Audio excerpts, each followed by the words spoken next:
आपल्याकडे neurologist doctor Hemant चंत आलेले आहेत आणि पार्किन्सन्स मध्ये पडण्याची समस्या या विषयावर ते व्याख्यान देतात.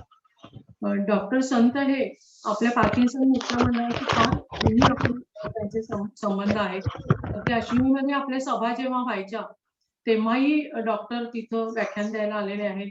नंतर न्यूरोसर्जन चारू आपटे ज्यावेळेला सर्जरीवर व्याख्यान द्यायला आले होते त्यावेळेला सुद्धा त्यांच्याबरोबर डॉक्टर संतांना त्याने बरोबर आणलं होतं. त्यांचं म्हणणं होतं की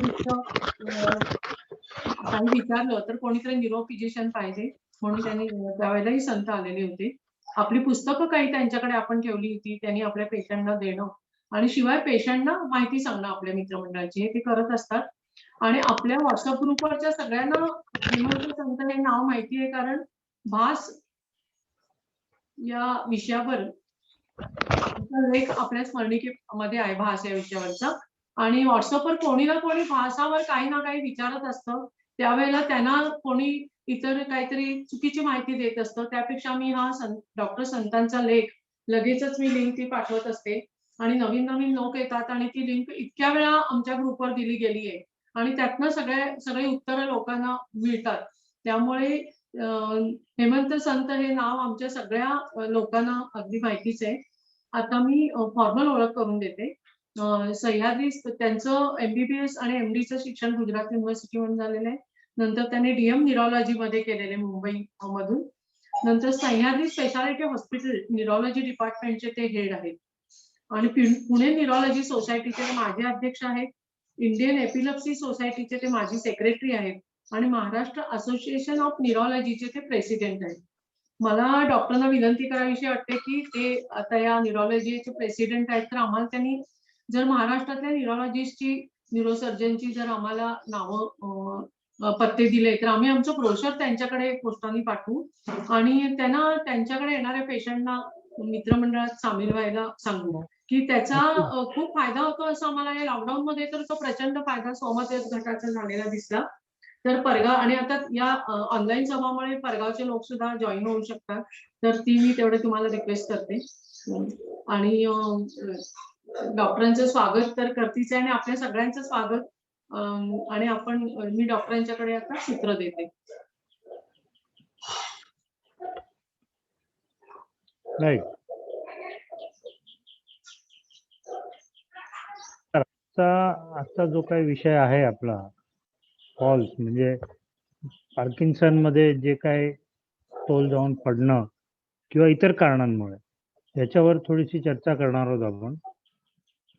तुमचे काही प्रश्न असले तर ते चॅट मध्ये हे करा किंवा नंतर हे संपल्यावर तोंडी पण विचारू शकता. मला वाटतं आता ऑडिओ बंद करायला सांगू आणि भाषण संपल्यावर हात वर करायला सांगू आणि आत्ताच या मी झूमचं पेड पहिल्यांदाच करतोय त्यामुळे व्हिडिओ चालू ठेवून बघू की व्हिडिओ असले की लोक असल्याची पण एक भावना येते आणि व्हिडिओचा डिस्टर्बन्स वाटला तर मग बंद करायला सांगू.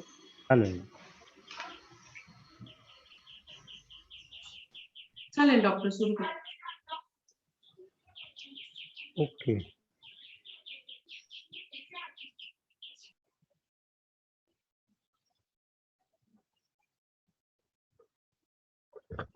शेअर स्क्रीन ऑन करायला लागेल मला वाटतं तुम्हाला. ते शेअर स्क्रीन म्हणून आहे ते तुमच्याकडनं ऑन करायला लागेल. अच्छा म्हणजे हो माझ्याकडे काही स्लाइड्स आहेत त्या दाखवायच्या आहेत मला. तर तुमच्याकडनं म्हणजे होस्ट कडनं ते करावं लागेल एनेबल स्क्रीन शेअरिंग म्हणून. बघा मी केलंय डॉक्टर साहेब मी केलंय पहा तुम्हाला मिळतंय का. हा ओके.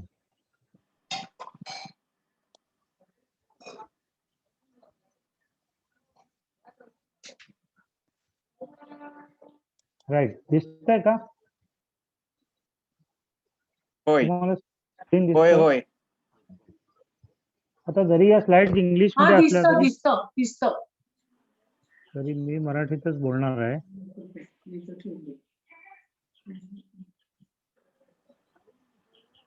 हा जो प्रॉब्लेम आहे पार्किन्सन्स मधला तो त्याच्यावर सहसा फारसं महत्व दिलं जात नाही. पण तो थोडासा महत्वाचा आहे प्रॉब्लेम, कारण त्याच्याने बरीचशी क्वालिटी ऑफ लाईफवर परिणाम होतो आपल्या.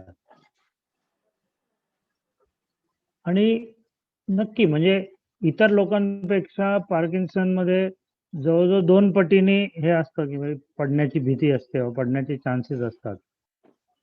त्याच्यामुळे मार तर लागतो, फ्रॅक्चर होण्याची शक्यता असते, मार लागतो, मुकामार वगैरे, पण इतर गोष्टी पण होतात, जसं की भीती निर्माण होते.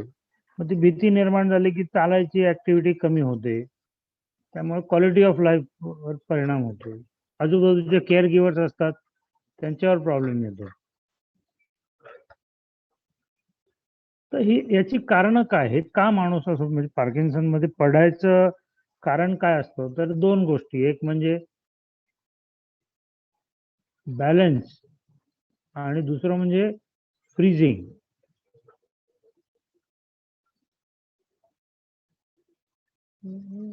काय दिसतंय एकच मिनिट हा.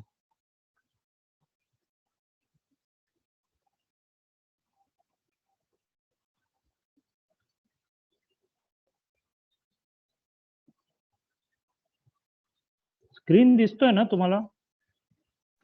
हो सर, दिसतोय. ओके, या. सो ह्या 2 गोष्टींवर आपण जरा थोडी चर्चा करू, बॅलन्स आणि फ्रीजिंग. तर हा जो प्रॉब्लेम असतो सगळा सेंटर ऑफ ग्रॅव्हिटीचा असतो, की जेव्हा माणूस ताठ उभा आहे तेव्हा त्याची सेंटर ऑफ ग्रॅव्हिटी इथे सेंटरला येते, 2 पायाच्या मध्ये येते. पुढे वाकला जातो तेव्हा ती सेंटर ऑफ ग्रॅव्हिटी पुढे पुढे सरकते. आणि पार्किन्सन या आजारात काय होतं की पुढची बॉडी सरकत असते, मागचे जे खालचे पाय जे असतात ते नीट सरकत नाहीत, त्याच्यामुळे सेंटर ऑफ ग्रॅव्हिटी पुढे पडते आणि ती पुढे झाल्यामुळे माणूस पुढे पडू शकतो. हे बेसिक कारण आहे की माणूस का पडतो ते. तर याची कारण काय, हे का असं का घडत असतं या आजारामध्ये. तर 2-3 प्रकार आहेत. एक म्हणजे आपला जो आजार आहे पार्किन्सनचा, त्याच्यामुळेच काही काही गोष्टी होतात ज्याच्यामुळे पडायचे प्रमाण वाढतं. आणि सर्वात महत्वाचं म्हणजे ड्युरेशन. ड्युरेशन म्हणजे पार्किन्सन किती वर्षापासून आहे आणि तो किती सिव्हिअर आहे, हे दोन्ही महत्वाचे. पार्किन्सन या आजारात पहिल्या वर्ष 2 वर्षात जर का पेशंट पडायला लागला तर आम्ही वेगळा विचार करतो की हे पडणं काही पार्किन्सनमुळे नाही, हे दुसरं काही कारण आहे का त्याचे पडण्याचे, की त्याला चक्कर येते का, त्याचा रक्त पुरवठा कमी पडतोय का, का हा दिसतोय पार्किन्सन पण पार्किन्सन सारखा दिसणारा दुसरा काही आजार आहे. पण मूळ पार्किन्सन या आजारात 7, 8, 10 वर्ष झाले की मगच पडण्याचे प्रमाण वाढायला लागते. वेगवेगळी कारणं आहेत त्याच्यात, जसं की औषधांचे डोस, की औषधांचे डोस कमी पडला तरी पण स्टिफनेस वाढतो, पडायचं प्रमाण वाढतं. औषधाचा डोस जास्ती झाला तर त्याचे साईड इफेक्ट येऊन पोस्चर इन्स्टॅबिलिटी, की जे बॅलन्स जायला लागला की आपण जे करेक्टिव्ह मेजर घेतो, जे आपण आपली बॉडी जी करेक्ट व्हायला पाहिजे ती नीट करेक्ट होत नाही, त्यामुळे तो बॅलन्स एकदा जायला लागला की ते एंड स्टेजला पोहोचतो आणि माणूस पडतो खाली. डिस्कायनेजिया म्हणजे तुम्हाला माहिती आहे की ते एक्स्ट्रा ज्या हालचाली होत असतात, जे औषधांचा डोस जास्ती झाला तर हालचाली एक्स्ट्रा होतात आणि त्याच्यामुळे प्लॅनिंग होत नाही नीट किंवा पावलं नीट पडत नाहीत. ऑफ पिरियड हे पण तुम्हाला सांगायला नको खरं म्हणजे, पण ऑफ पिरियड म्हणजे औषधांचा इफेक्ट कमी झाला की माणूस ॲज इफ टर्न ऑफ झाल्यासारखं होतो आणि तो स्टिफ होतो, रिजिड होतो आणि त्याच्यामुळे पण पडण्याचे प्रमाण वाढू शकतं.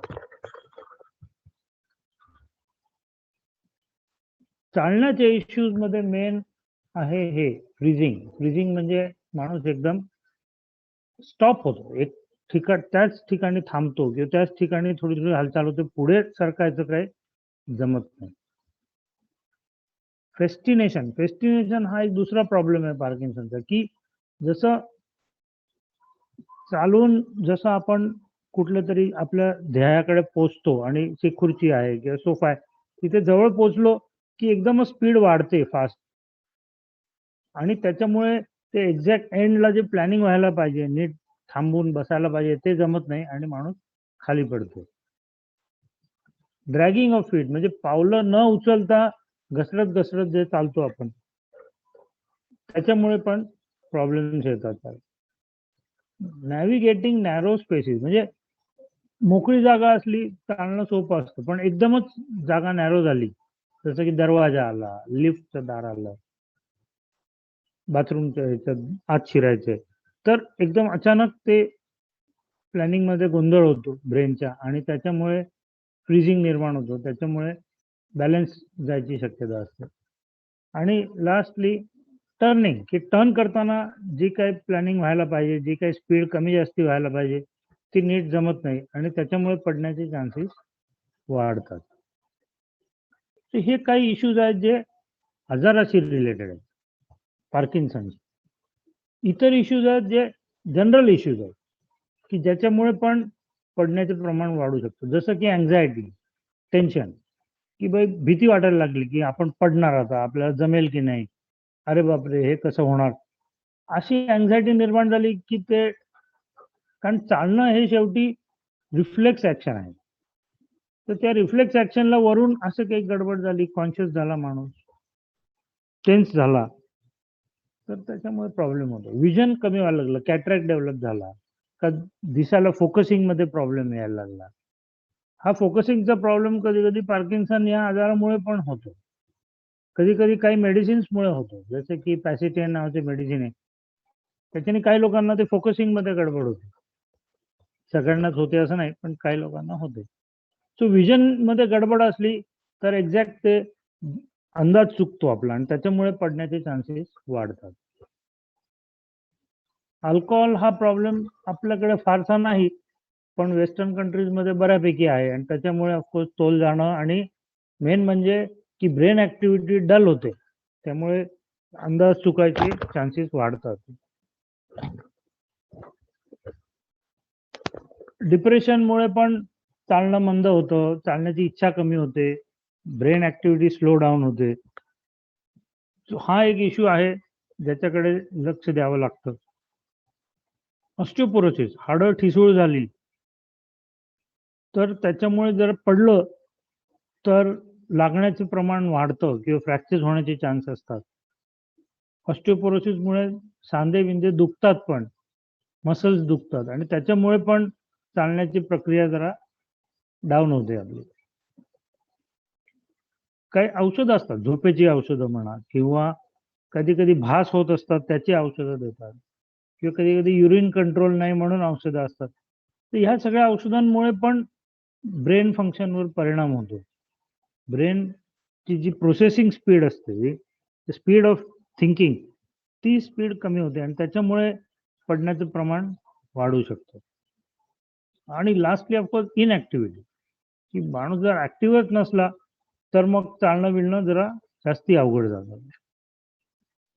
ही थोडीशी जनरल कॉजेस आहेत, ही जनरल कारणं आहेत जी आपण करेक्ट करू शकतो. ते आपण येऊ पुढे काय करायचं काय नाही त्याचं. आणि तिसरा प्रकार जो आहे, तिसरा पॉइंट, की इतर आजार जे पार्किन्सनच्या बरोबरीने असतात पण ते प्रॉब्लेम देतात जास्ती करून, जसं की पोस्चुरल हायपोटेन्शन. आज पोस्चुरल हायपोटेन्शन म्हणजे काय, की जेव्हा माणूस बसला आहे किंवा झोपला आहे आणि एकदम उभा राहतो, तर त्या टायमाला त्याचं ब्लड प्रेशर हे स्टेडी राहायला पाहिजे. म्हणजे झोपलेल्या पोझिशन मध्ये, बसलेल्या पोझिशन मध्ये, उभं राहिलेल्या पोझिशन मध्ये ब्लड प्रेशर कॉन्स्टंट राहायला पाहिजे नॉर्मल कंडिशन मध्ये. पण कधी कधी ते होत नाही, जेव्हा एकदम अचानक आपण उठतो तेव्हा ब्लड प्रेशर 20-30 डिग्रीनी खाली पडतं ते, आणि त्याच्यामुळे चक्कर येऊन माणूस पडतो. हा प्रॉब्लेम जो आहे ब्लड प्रेशर कंट्रोलचा, तो पार्किन्सन या आजारामुळे होतो. किंवा ही जी गोळी आपण देतो लिव्होडोपा किंवा सिनडोपा, त्याच्यामुळे होऊ शकतो.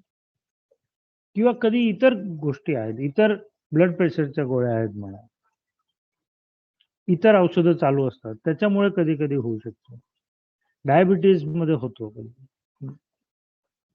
ब्लड प्रेशर असलेल्या लोकांना थोडीशी समजूत असते की आपण मीठ कमी खावं किंवा खाऊच नाही, आणि ते मिठाचं प्रमाण कमी झालं की हे ब्लड प्रेशर कंट्रोल मध्ये प्रॉब्लेम. सो ह्या सगळ्या गोष्टींकडे थोडं लक्ष द्यावं लागतं, कारण हे करेक्ट होऊ शकतं. हे सोपी गोष्ट आहे करेक्ट करायला, हे काही अवघड नाही. पण त्याच्यामुळे वॉकिंगमध्ये खूपच चांगला फायदा होतो. कॉग्निटिव्ह चेंजेस म्हणजे ब्रेनची जी थिंकिंग पॉवर आहे, ब्रेनची विचार करण्याची, प्लॅनिंगची, कंट्रोलची जी क्षमता आहे, त्याच्यात वयोमानाने थोडं चेंजेस येत राहतात. आणि ते चेंजेस जर खूप जास्ती झाले तर मग ते जे चालण्याची जी प्लॅन आहे की इथून मला 10 पावलं चालायचे आहे, किंवा 20 चालायचे आहे, किंवा पुढे जाऊन मला लेफ्ट टर्न घ्यायचा आहे, तर त्याच्यात गोंधळ होतो. आणि त्यामुळे ऐन वेळीच ते हे करायला जातो, आपण चेंज करायला जातो डायरेक्शन आपली किंवा स्पीड आपली, आणि त्याच्यात पडण्याचे चान्स वाढतात. कॅटरॅक्ट बद्दल आपण बोललोय. स्ट्रोक, पॅरालिटिक अटॅक, स्पेशली लहान मेंदूचा पॅरालिसिस, की कारण लहान मेंदू हा बॅलन्स ची फारच निगडीत आहे. म्हणजे त्याचं कंट्रोलिंग सेंटर लहान मेंदूमध्ये असतं बॅलन्सचं. त्यामुळे लहान मेंदूचा पॅरालिसिस असला किंवा तिथे रक्त पुरवठा होत नसला नीट, तर मग बॅलन्स जायचे प्रमाण खूपच वाढतं. सो ह्या 4-5 गोष्टींकडे पण आपल्याला लक्ष द्यावं लागतं जेव्हा पेशंट आम्हाला सांगतो की बाई पडायचं प्रमाण वाढलंय किंवा पडायला होतंय. जर का पहिल्या काही वर्षात पडायचं प्रमाण वाढलं, पहिल्या 2-3-4 वर्षात, तर आम्ही विचार करतो स्ट्रोकमुळे आहे का, किंवा पार्किन्सन सारखे दिसणारे दुसरे आजार असतात, त्याला PSP म्हणतो आपण, पार्किन्सन प्लस नावाचे आजार असतात, की पार्किन्सन आणि त्याच्या बरोबरीने अजून काही प्रॉब्लेम, जसं की बॅलन्सिंग प्रॉब्लेम, PSP, डोळ्याची हालचाल नीट होत नाही, कधी कधी लहान मेंदूच्या पेशी वीक होतात. तर हे सगळ्या गोष्टींमध्ये पडण्याचं प्रमाण पहिल्या 2-3-4 वर्षात होतं. साधं म्हणजे रुटीन आपलं पार्किन्सन आहे त्याच्यात पडण्याचं प्रमाण हे लेट असतं.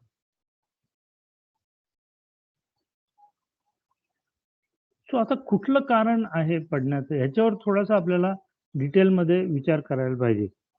तर त्यासाठी पेशंटकडनं येणारी माहिती ही इम्पॉर्टंट असते, की कसं काय पडायला झालं, काय करत होता त्यावेळेस जेव्हा पडायला झालं ते, त्याचं टायमिंग काय होतं, त्याचं औषधाशी काय रिलेशन होतं, की बाई औषध घेतल्यावर औषधाचा इफेक्ट जास्ती झाला म्हणून पडला, का औषधाचा इफेक्ट कमी होत होता म्हणून पडायला झालं, का झोपून सकाळी उठताना पडला माणूस, तर ते पोस्च्युरल हायपोटेन्शनमुळे असू शकतं.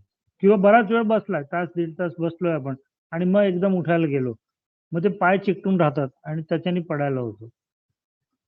फ्रीजिंग होतंय की काय, पाय चिकटून राहतात का,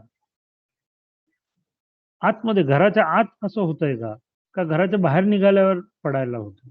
या दोन्हीची कारणं थोडीशी वेगळी असतात. का घराच्या आत असलं तर कधी कधी घरात बरंचसं फर्निचर असतं आपल्याकडे, एका रूम मधनं दुसऱ्या रूम मध्ये जायचं तर मध्येच ते स्पेस एरिया नॅरो होतो, छोटा होतो, मग तिथून नीट प्लॅन होत नाही, वळताना थोडासा प्रॉब्लेम होतो. चालताना काही प्रॉब्लेम नाही, पण थांबताना प्रॉब्लेम येतोय का, म्हणजे फेस्टिनेटिंग होतंय का, थांबताना एकदम स्पीड अचानक वाढतीये का. सो ह्या सगळ्या गोष्टींचा तुम्ही पण विचार केला पाहिजे. जेव्हा आपण पडलो तेव्हा आपण काय करत होतो, काय झालं, कशामुळे, की त्याच्याने खूप मदत होऊ शकते कारण शोधायला आणि त्याच्यावर मार्ग काढायला. सो पडण्याची हिस्ट्रीमध्ये ह्या वेगवेगळ्या आस्पेक्ट बघायला पाहिजे आपण.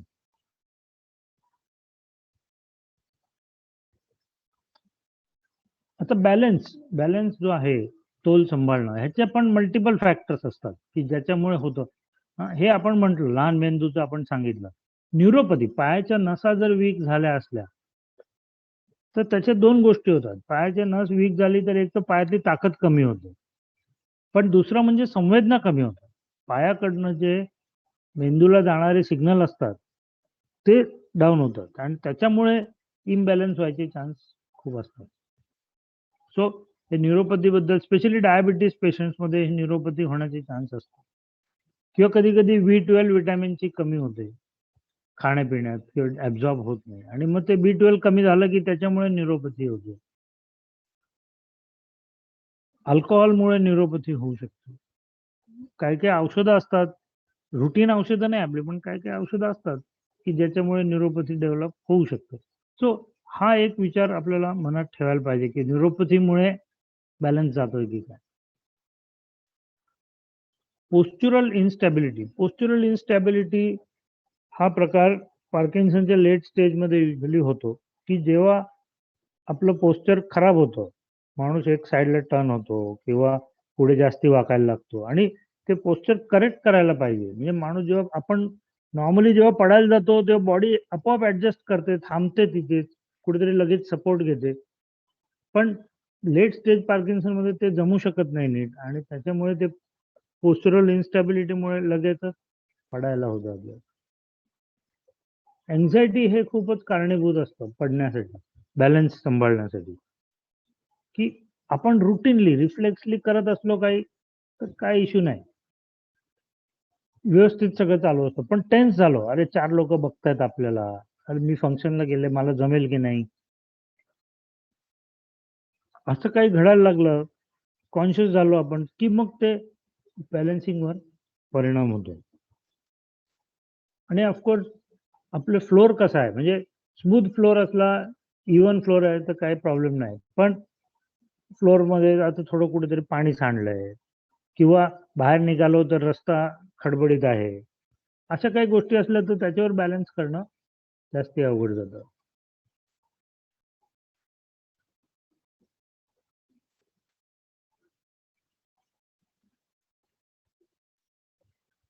आता आपण येऊया फ्रीजिंगवर. फ्रीजिंग म्हणजे काय, की माणूस फ्रीज होतो, टाईट होऊन जातो, एकदम कडक, हालचालच होत नाही.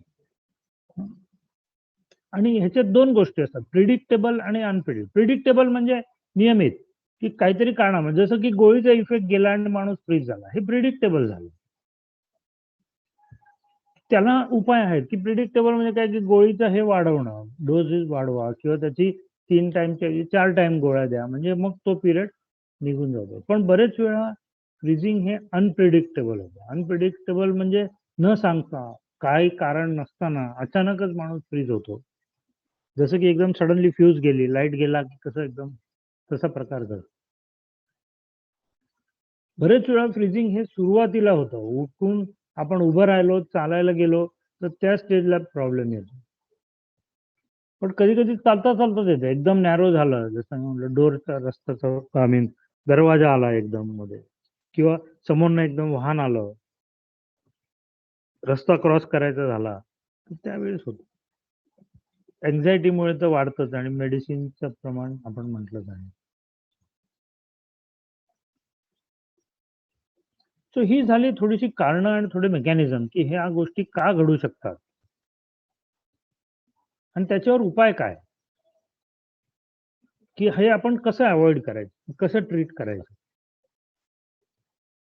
तर मेन म्हणजे आयडेंटिफाय अँड ट्रीट करेक्टेबल फॅक्टर. याच्यातले कुठले कुठले फॅक्टर्स आपण करेक्ट करू शकतो, सोपं जे आहे ते, जसं की सोडियम आहे, सोपं आहे करेक्ट करणं, मिठाचं प्रमाण वाढवा.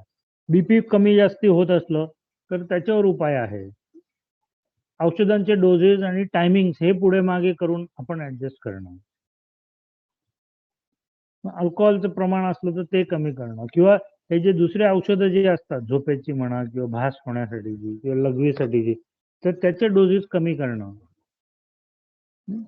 या सगळ्या गोष्टी करून बऱ्यापैकी स्टॅबिलाइज आपण करू शकतो.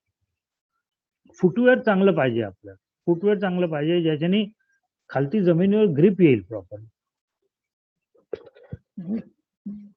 आपल्या चपला असतील ते पायातनं सटकायला नको, ते चपलांवरचीच ग्रिप कमी नको, चपलाचे खालचे सोल झिजले असेल तर मग त्याच्याने ग्रिप नीट येत. किंवा शूज घातले, स्लिप ऑन शूज, की ते सोपे जातात, नाडीवाले नाही, स्लिप ऑन शूज ते सोपे जातात कॅनव्हासचे, की त्याच्याने चालणं पण इझी होतं, पाय टाकणं पण सोपं. काही काही औषधं वापरू शकतो आपण, जसं की आता हे अमेंटिडिन म्हणून औषध आहे, बरेच तुम्ही काही काही लोकांनी वापरले असेल, ते पिवळ्या रंगाची कॅप्सूल येते. ते अमेंटिडिनचं आता नवीन प्रमाण हे निघालंय, फॉर्म निघालाय अमेंट्रेल ओडी, अजून इंडियात नाही आलेलं, पण ओडी म्हणजे 24 तास इफेक्ट टिकतो त्याचा, आणि त्याच्याने हे फ्लक्च्युएशन्स कमी होतात, बॅलन्सिंगवर चांगला परिणाम होतो. ड्रॉक्सिडोपा हे औषध पोस्चरल फॉलसाठी आहे, ब्लड प्रेशर स्टेबल करण्यासाठी आहे. किंवा हे जे औषध आहे डाल्फाम्प्रिडिन, ते पायात स्टिफनेस असला, टाईट असले पाय खूप, तर ते कमी करण्यासाठी ते औषध असतं. आणि रिवास्टिग्मिन हे ब्रेन फंक्शन इम्प्रूव्ह करण्यासाठी, म्हणजे ज्यांना थिंकिंग स्लो झालेला आहे किंवा कॉम्प्लेक्स ऍक्टिव्हिटीमध्ये थोडासा प्रॉब्लेम येतो, प्लॅनिंगमध्ये प्रॉब्लेम येतो, मग त्यांच्यासाठी रिवास्टिग्मिन नावाचं औषध. पण या औषधांचा इफेक्ट अजून डेफिनेट किंवा खूप मेजर किंवा सिग्निफिकंट इफेक्ट येतो असं नाही. तर याचा पण इफेक्ट येतो, पण थोडंफार फायदा आहे. पार्किन्सन सर्जरी, डीबीएस म्हणतो ज्याला, डीप ब्रेन स्टिम्युलेशन, त्याच्याने फायदा होईलच असं नाही. गेटवर काही काही लोकांना होतो फायदा, पण सगळ्यांनाच होतो असं नाही. त्यामुळे नुसतं गेटचा प्रॉब्लेम असला तर तेवढ्यासाठी हे करणं पण डेफिनेटली ऍडवाइस नाही देता येत त्याची, की चला डीबीएस करा आणि तुमचं चालणं मिळणं ठीक होईल. आणि शेवटचा ऑफकोर्स ॲपोमॉर्फिन, ज्याच्याबद्दल तुम्ही बहुतेक सगळ्यांनी बघितला असेल तो व्हिडिओ नानावटी हॉस्पिटलचा, की हे इंजेक्शन आहे चांगलं, पण ते एक तर ते इंजेक्शन आहे, त्यामुळे माणूस फ्रीज झाला आणि तुम्ही लगेच दिलं तर ते अनफ्रीज होऊ शकतो, तो लगेच मुवमेंट इम्प्रूव्ह होते, पण त्याचा इफेक्ट टिकतो 1 मिनिटं, 2 मिनिटं, 5 मिनिटं. त्यामुळे तो फक्त स्टॉप गॅप मेजर आहे. अगदी स्टॉप गॅप म्हणजे तेवढ्या पुरतं त्याचा फायदा. त्याचा जर कंटिन्युअस फायदा पाहिजे तर ते कंटिन्युअस IV घ्यावं लागतं. त्याचं ते मशीन येतं आणि ते निडल आपण आपल्या चामडीच्या खाली सबक्युटेनियस टाकतो, पोटात किंवा पाठीच्या इथे, आणि ते मशीन इथे पोटाला लावून चालावं लागतं दिवसभर, की कंटिन्युअसली थोडं थोडं ते औषध शरीरात जातं आणि त्याचा इफेक्ट येत राहतो. सो तसं पाहिलं तर हे प्रॅक्टिकल सॉल्युशन नाही आहे. येस, की कोणीतरी आहे, कोणाकडे तरी ते इंजेक्शन आहे, तुम्ही फ्रीज झालात, दिलं, तेवढं पुरतं ते अनफ्रीज होऊ शकतो माणूस. पण as a day to day use किंवा कंटिन्युअस यूजसाठी अजून तरी त्याचा डेफिनेट फायदा नाही. त्यामुळे पार्किन्सन क्युअर झालं असं त्यांचं जे म्हणणं होतं, पण ते प्रॅक्टिकेबल नाही आहे सोल्युशन. कॉस्ट वाईज ऑल्सो ते मशीन बऱ्यापैकी कॉस्टली आहे, 5-6 लाखाला मिळतं काहीतरी.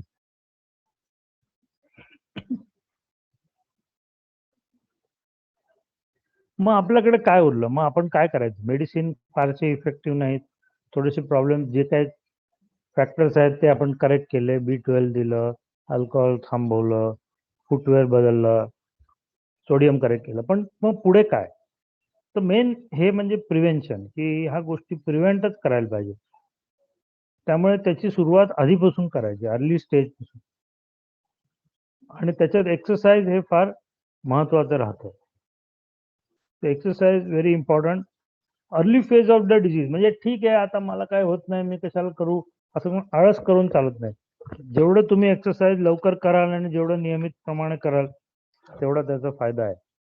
त्याचा फायदा काय होतो? एक म्हणजे की मसल पॉवर सुधारते, पायातली पॉवर जी आहे ती सुधारते. स्टिफनेस कमी होतो. हा जे जॉइंट्स मध्ये जे स्टिफनेस असतो तो कमी होतो. हे तर लोकल इफेक्ट झाले. पण ब्रेन फंक्शनवर पण फायदा असतो. मेंदूची चालना वाढते एक्सरसाइजनी. नॉर्मल माणसामध्ये बघा, पार्किन्सनमध्ये बघा, स्ट्रोकमध्ये बघा, डिमेन्शियामध्ये, अल्झायमर डिजीज, सगळ्यांमध्ये एक्सरसाइज केली की त्याच्याने ब्रेन फंक्शन सुधारतं, हे डेफिनेटली प्रूव्हन आहे. त्यामुळे ब्रेन ऍक्टिव्हिटी इम्प्रूव्ह करण्यासाठी पण त्याचा फायदा असतो. बॅलन्सिंगचे एक्सरसाइजेस असतात ते करावे. एक टायची म्हणून एक हे येतं, ते स्मूथ फ्लोईंग असे डान्स नाही आहे, पण डान्स आणि आपल्या रुटीन फिजिओथेरपीच्या एक्सरसाइजचा मधला पॅटर्न आहे तो. त्याच्यात ब्रिदिंग आणि मुवमेंट्स याचं कोऑर्डिनेशन होतं. मला वाटतं पुण्यात कोणीतरी चालवतं क्लासेस, मला डिटेल नाही माहिती त्यात. डान्स थेरपीमध्ये पण फायदा होतो. बॅलन्सिंग मध्ये नक्कीच फरक पडतो. ट्रेडमिल एक्सरसाइज याच्यानी पण वॉकिंग मध्ये चांगलाच फायदा होतो. काही लोक रुटीन ट्रेडमिल सांगतात, काही लोक ट्रेडमिल आणि व्हर्च्युअल रियालिटी, म्हणजे ट्रेडमिलच्या आजूबाजूला सीन दाखवायचे. आपण मूवीज मध्ये बघत असतो ना, बाजूला असे सीन दिसतात किंवा अशी झाडं आपली चालली आहेत मागे मागे, म्हणजे अजिब की तुम्ही पार्क मध्ये चाललाय, तुम्ही रस्त्यावरनं चाललाय, अशी ती फिलिंग येते. सायकलिंग काही लोक ऍडवाइस करतात की सायकलिंग करा, त्याच्याने फरक आहे. तर ती सायकलिंग रस्त्यावर नाही केली, घरी सायकल आणून केली तरी गुड इनफ आहे. पण कुठल्याही फॉर्म मध्ये पण एक्सरसाइज करणं हे खूप इम्पॉर्टंट आहे याच्यात.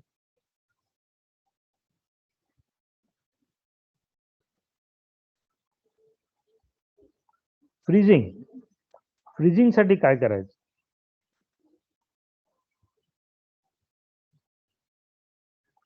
फ्रीजिंग साठी हे ABCDE म्हणतात.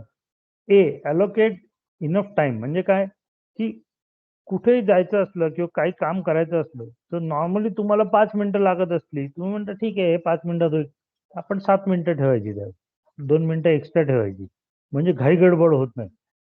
घाई गडबड झाली, अँझायटी वाढली की प्रॉब्लेम येतो. तुमचा चालण्याचा जो टास्क आहे तो छोट्या छोट्या पार्ट मध्ये हे करायचं. आणि त्याच्यात 2 हे असतात. एक म्हणजे हिल टो वॉकिंग. हिल टो वॉकिंग म्हणजे आधी आपण हिल ठेवायची, मग टो ठेवायची. आधी टाच खाली ठेवायची, मग बोट ठेवायची. अशी चालायची प्रॅक्टिस करायची. किंवा दुसरं जे म्हणतात की पुश करायचं, ते तुम्हाला मी नंतर दाखवतो की एक व्हिडिओ मध्ये, की पायाने असं ते धक्का मारायचा पुढे आणि मग तो पाय पुढे ठेवायचा. म्हणजे तो येईल एक व्हिडिओ, ते तुम्ही बघू शकाल नंतर. तो जो चालण्याचा टास्क आहे त्याला छोट्या छोट्या पार्ट्स मध्ये डिवाइड करायचा आणि त्याच्यात हे हिल आणि टो हे असं केलं की तो पाय जो आपण घसरत चालण्याची जी आपली टेंडन्सी असते की पाय उचलतच नाही, जमिनीशी चिकटून राहतो, ते होणार नाही. कॉन्सन्ट्रेशन पाहिजे, चालण्यावरचं कॉन्सन्ट्रेशन. त्यावेळेस दुसरे विचार नाही करायचे, कोणाशी तरी बोलत नाही बसायचं, फोनवर नाही बोलायचं. हा, चालणं म्हणजे चालणं. मग त्यावेळेस कॉन्सन्ट्रेट करायचं, प्लॅनिंग करायचं. Do one thing at a time. एका वेळी एकच गोष्ट करायची, मल्टीटास्किंग करायचं नाही त्यावेळेस. आणि एक्सटर्नल क्यूज म्हणजे काय की वॉकिंग रिदम. आपल्या मनातल्या मनात आपण 1-2 लेफ्ट राईट किंवा गाणं, सिंगिंग, गाण्याच्या रिदमला आपण चालायचं किंवा काउंटिंग करायचं 1 2 3 4 1 2 3, किंवा लाईनी ड्रॉ करायचं असं म्हणतात. आता घराजवळ जे दरवाजा आहे, दरवाजाच्या पुढे एक लाईन ड्रॉ करायची. किंवा तिथे लाईन नाही ड्रॉ केली आपण तरी मनात एक लाईन पाहिजे. मनातल्या मनात लाईन ड्रॉ करायची आणि जणू काही आपण ती लाईन वरनं आपण पाची तिथे काठी ठेवली आहे किंवा तिथे आपला उंबरठा आहे आणि त्याच्यावरनं आपण पाय टाकतोय, असं मनात इमॅजिन करून तसं चालायचं. त्या सगळ्या क्यूजनी आपली चालण्याची जी रिफ्लेक्स ऍक्टिव्हिटी असते ती सुधारते. ह्या 4-5 गोष्टी केल्या आपण फ्रीजिंग मध्ये. अचानक माणूस फ्रीज झाला तर काय करावं? तर अगेन तिथल्या तिथे फ्रीज झाला तर जागच्या जागी आपण मार्चिंग करतो, 1 2 3 1 2 3 तसं मार्चिंग करायचं. आणि मग तशीच मार्चिंग 1-2दा पाय वर केले आणि मग एकदम चालायला लागायचं त्या स्पीड मध्ये, म्हणजे ते अनलॉक होतो एकदम. किंवा त्यावेळेस असं गाणं बिणं म्हणायचं, त्याचा विचार करायचा. किंवा आपण विचार करायचा आर्मीचं मार्चिंग कसे करतायत आणि मग त्या विचाराने मनात ती इमेज आणायची आणि मग त्या हिशोबाने चालायचं. काही लोक 2 स्टिक वॉक म्हणतात की 2 काठ्या घ्यायच्या हातात चालताना. एक काठी आपली नाही पण 2 काठ्या, एक छोटी आणि एक मोठी, आणि मग ऑल्टरनेटली ती काठी हे करून त्या हिशोबाने चालायचं आपण, म्हणजे मग चालण्याची स्पीड एकदम वाढते. आणि हल्ली या लेझर स्टिक्स काही काही ठिकाणी अवेलेबल आहेत की त्याच्यात ते बटन तुम्ही प्रेस केलं की ते लेझरची एक बीम तयार होते, ती जमिनीवर अशी एक लाल रेघ उठते आणि त्या रेघेवरनं मग तुम्ही असं पाय टाकून पुढे जाऊ शकता. म्हणजे जणू काय तो एक पुढे अडथळा आलाय, पुढे एखादी काठी आली आणि त्याच्यावरनं तुम्ही पाय टाकताय, असं हे होतं. वर मिळते ती, किंवा ही एक साईट आहे enable.in म्हणून. हे तुम्हाला मिळणार आहे ना ह्याच्यावर, तुमच्याकडे असणार आहे ना रेकॉर्ड केलेलं? नाहीतर हे लिहून घ्या तुम्ही, याचा फोटो काढून घ्या. किंवा हा राजीव म्हणून एक मॅन आहे, तो हा सप्लाय रेकॉर्ड असेल, आम्ही देतोय रेकॉर्डिंग. हा रेकॉर्डिंग अवेलेबल आहे डॉक्टर. Okay, right. आता हा एक राजीव म्हणून मॅन आहे, माझी त्याच्याशी पर्सनल ओळख नाहीये, पण आमच्या मुंबईच्या मित्रांनी सांगितलं की तो सप्लाय करतो ह्या केन्स. भट म्हणून पण एक नागपूरचे, त्यांनी आम्हाला एक पाठवलं होतं असे. Okay, right. सो त्याचा फायदा ज्यांना सारखं सारखं फ्रीजिंग होत असलं त्यांच्यासाठी हे उपयोगाचं आहे. ज्यांना क्वचितच कधी होतंय त्यांना ठीक आहे, एवढं काय ते केलं नाही केलं ओके.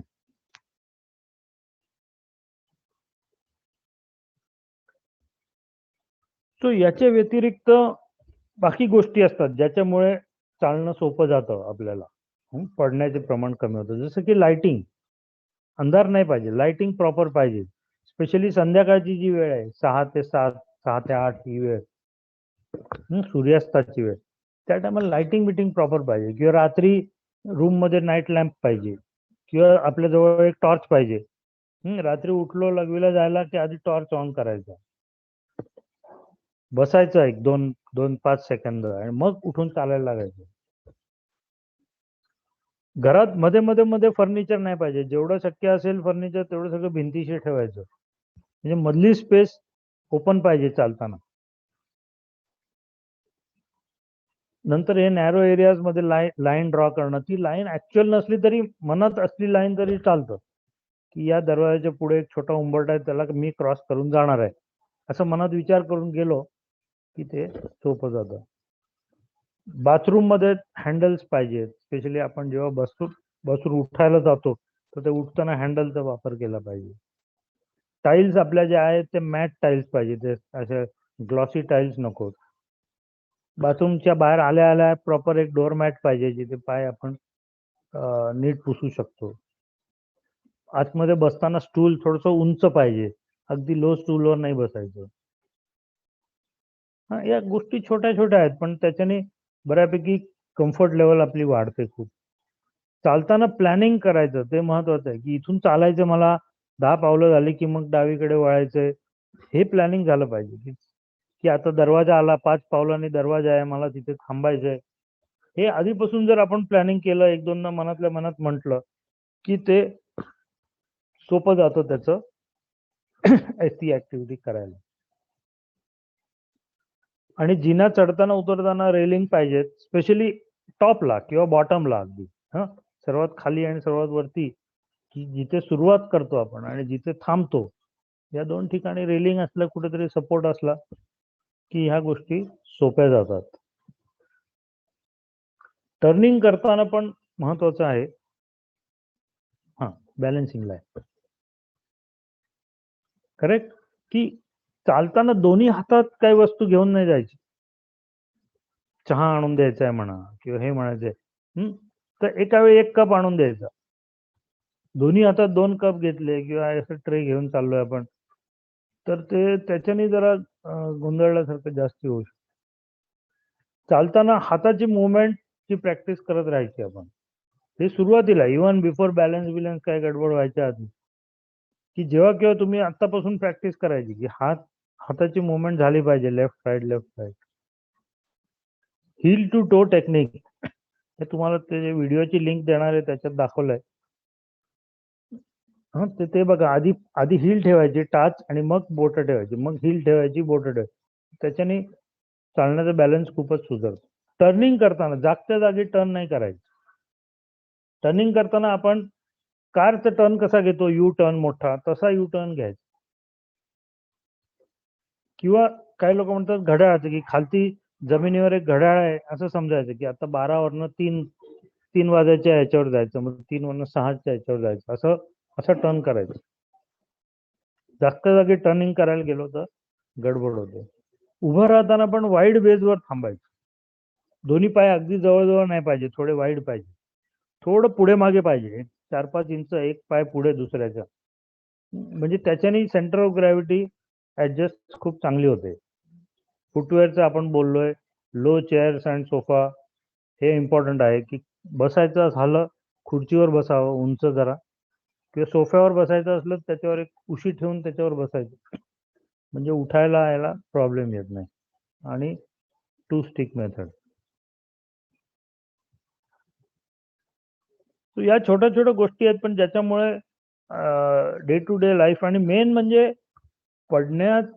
पडायचा प्रॉब्लेम आला तर बघू आणि तर करू वगैरे असं नाही.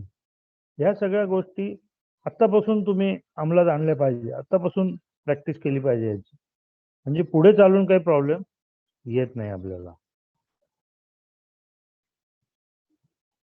हे 2-3 व्हिडिओज बरेच आहेत YouTubeवर. पण हे जे 2-3 आहेत ते खूप सुंदर मला वाटले. त्यातले 2 तर ते सिंगापूर हेल्थ युनिव्हर्सिटीचे आहेत. आणि एक दुसरं असंच एक हे प्रायव्हेट आहे. तर हे जरूर बघा तुम्ही. सोप्या भाषेत आणि फारच सिंपल व्हिडिओज आहेत. आणि ते इम्प्लिमेंट करा तुम्ही. त्याची प्रॅक्टिस करा. ते काही एका दिवसात जमणार नाहीये. पण ती प्रॅक्टिस केली, तशी सवय झाली, की मग ते तसंच घडतं पुढे. सो त्याच्याने सारखा विचार करावा नाही लागत, की आता मी काय करू? आता मी कसं करू? That is important.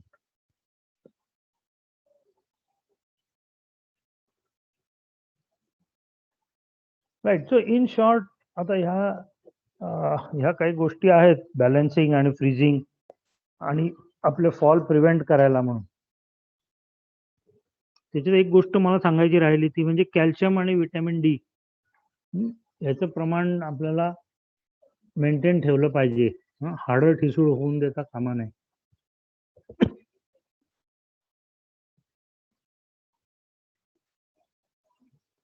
तर या गोष्टी कुठलीही एका गोष्टीने आपल्याला फायदा नाही होणार आहे. त्यामुळे सगळ्याच गोष्टी आपण इन टोटल आपण हे केले पाहिजे, इम्प्लिमेंट केले पाहिजे.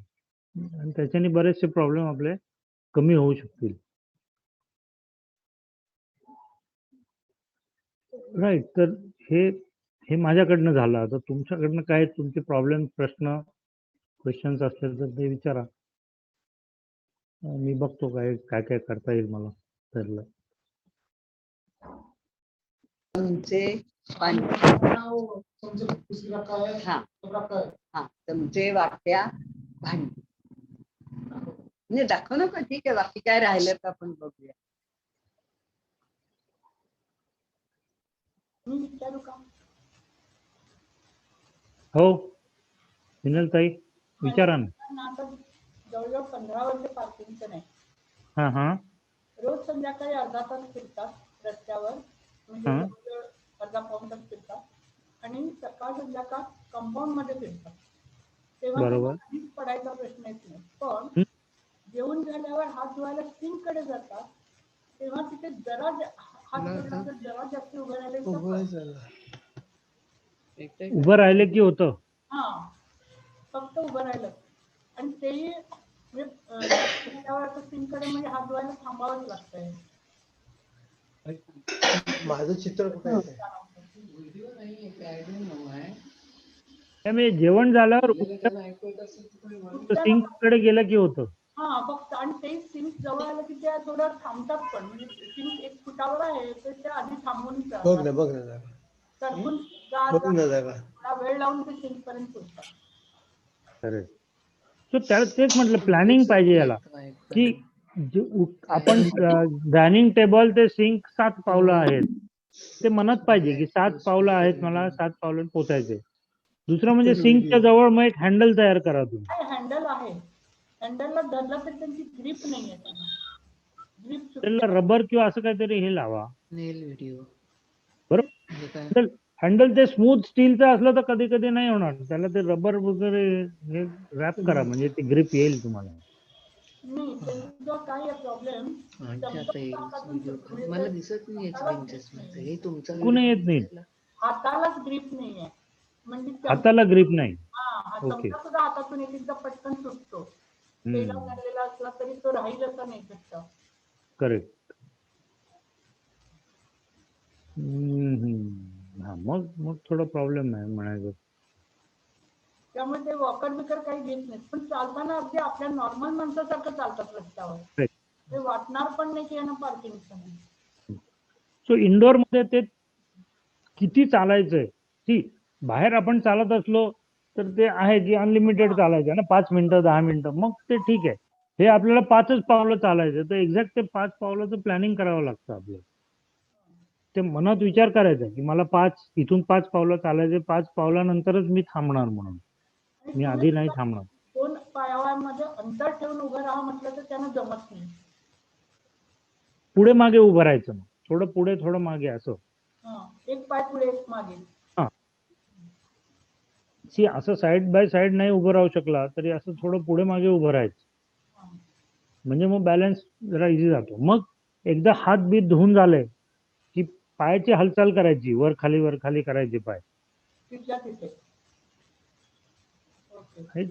आणि मग टर्न, आता तो टर्न पण असं स्लो घ्यायचा. टर्न स्लो घेतात ते. अचानक टर्न केलं कंपाऊंड मध्ये फिरताना सुद्धा तुम्ही म्हणता असं आरामात टर्न घेऊन फिरतात, तेव्हा पडायला होत नाही त्यांना. हम्म.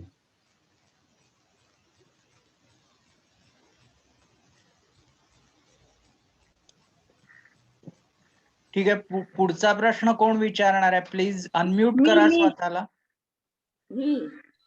नाव टीव्हीचे फायदे आणि तोटे किती? कसले DBS. फायदे? डीबीएस.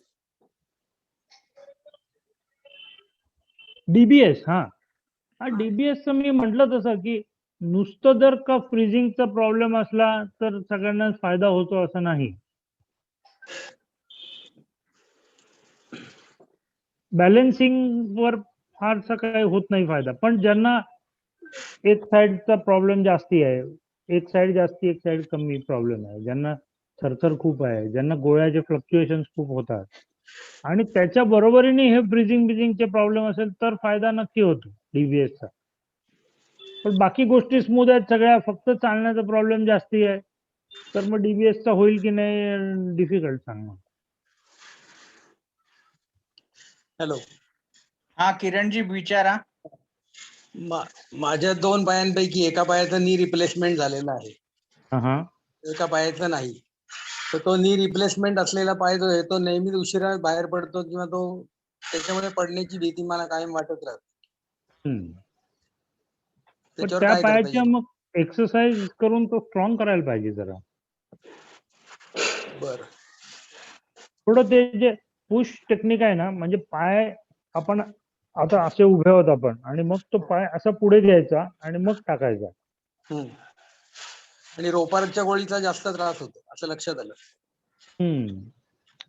होतो, काही काही लोकांना सूट नाही होत ती गोळी, झोप येते किंवा आय मीन इम्बॅलन्स होतो त्या गोळीने. मी थोड्या त्या डॉक्टरांनी सांगितल्यापेक्षा कमी केल्यात थोड्या घ्यायच्या. त्यांना सांगा डॉक्टरांना तुमच्या. सांगतो ना. मिनलजी अनम्यूट करा आणि विचारा प्रश्न. हॅलो. हा विचारा. तर मला मी नागपूरहून बोलते, मीनल दशपुत्र. 54 एज आहे माझं. 17 वर्षापासून मला हे आहे, पार्किन्सन आहे आणि लास्ट इयर डीबीएस झालंय.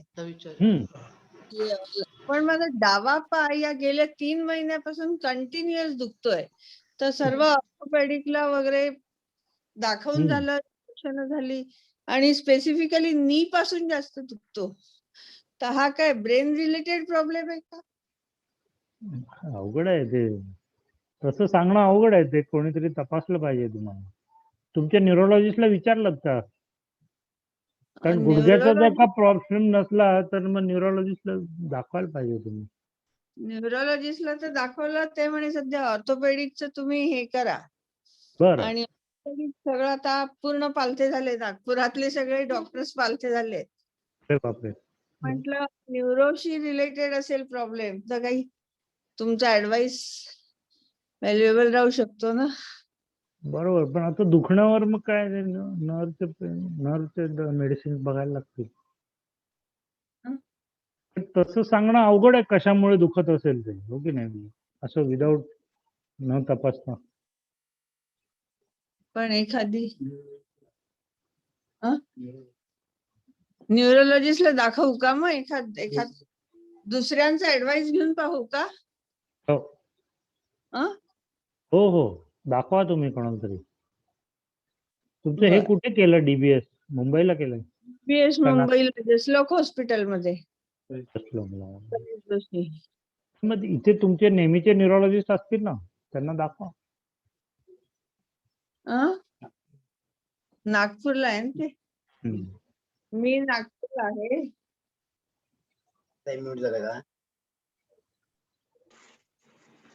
नागपूरला दाखवलंय मी तसं. सल्ला ते म्हणे की याचा हा न्यूरो प्रॉब्लेम नसेल. काय करायला पाहिजे? माझ्याकडे उत्तर नाही याचं, कारण अरे असा अंदाजाने तर सांगणं शक्य नाही ना. हो बरोबर आहे. त्या दोघांना एकत्र भेटून काहीतरी बघायला सांगता तुम्ही. सोल्युशन काढावं लागेल एकत्र. हा हॅलो. बर, thank you sir, thank you so much. Stem सेलचा उपयोग कितपत होतो आपल्याला? स्टेम सेल थेरपी जी आहे त्याच्या जाहिराती आहेत खूप हल्ली आणि सारखे नेटवरती छळत असतात एक प्रकारे.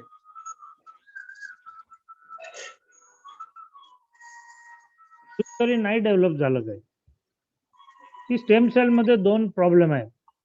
एक म्हणजे त्या पेशी तिथे पोचल्या पाहिजेत एरियामध्ये प्रॉपरली, बरोबर.